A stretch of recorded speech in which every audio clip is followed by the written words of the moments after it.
तुम्हाला सांगते, मी माझे कान डोळे तोंड अगदी बंद करून घेतलं होतं आणि ते सगळं ऐकून घेतलं. आई तू असं बोलली नाहीस ना? अगं जानू, मला काही वेड लागलंय का ग? तुझी परिस्थिती काय आहे मला काही कळत नाही का? अगं आयुष्य काढायचंय तुला तिथे, मी अशी कशी बोलेन? पण एक सांगू का, म्हणजे माझं चुकत असेल ना तर अगदी चपलेने मारा मला.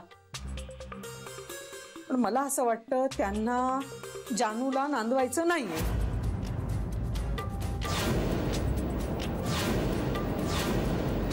उगाच मूर्खासारखं बोलू नकोस कला, असं काही नाहीये. हे बघा, मला उडवून लावून काही उपयोग आहे का?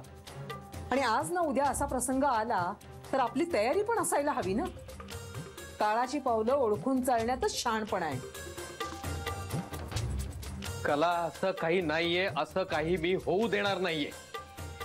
काही एवढं मोठं झालेलं नाही. 4 शब्द बोलले असतील, मोठी माणसं आहेत म्हणायचं आणि सोडून द्यायचं. कोणी बोललं म्हणून काही भोकं पडत नाहीत आपल्या अंगाला. अहो, बोलण्यापर्यंत असेल तर ठीक आहे, पण त्यांच्या मनात काय चाललंय याचा अंदाज येत नाही ना आपल्याला. आणि तुम्हाला सांगते, जे काही चाललंय ना ते काही मला बरोबर दिसत नाहीये. नाही, तसं काहीच नाही होणार.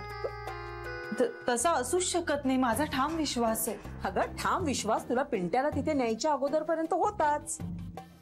काय झालं सांग ना? त्या बेबीने दाखवलेस ना आपले रंग.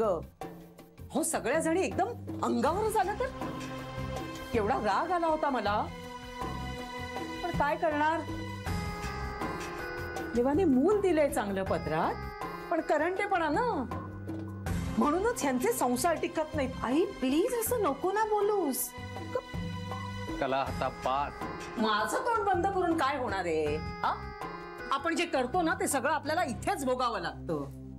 देव बघतोय ना, म्हणूनच त्यांच्या घरातल्या बायका सगळ्या कशा अतृप्त आहेत. म्हणून एकी राई धड समाधान नाहीये. पैसा आहे पण समाधान आहे का? नाहीये आपल्याकडे पैसा, गरीब आहोत आपण, पण आपलं मन मोठं आहे. नुसता पैसा असून तो काही चाटायचंय?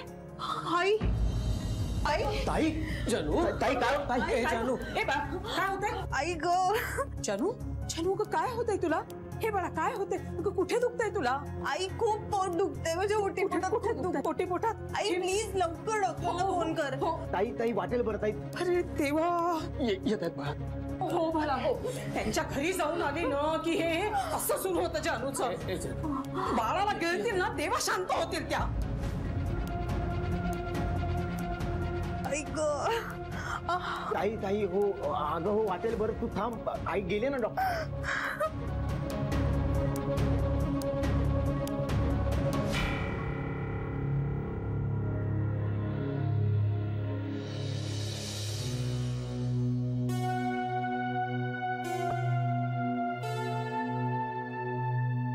काय झालं श्री? तुझा विश्वास बसत नाहीये का?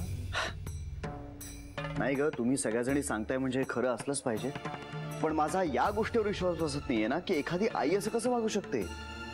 त्या दोघी आता घर सोडून जायचं म्हणून सामान बांधतायत, त्यांना कसं समजावायचं रे? आता ना पाणी डोक्यावरून चाललंय. श्री, तूच बोल त्या दोघींशी बाबा, नाहीतर ते ऐकणार नाहीत.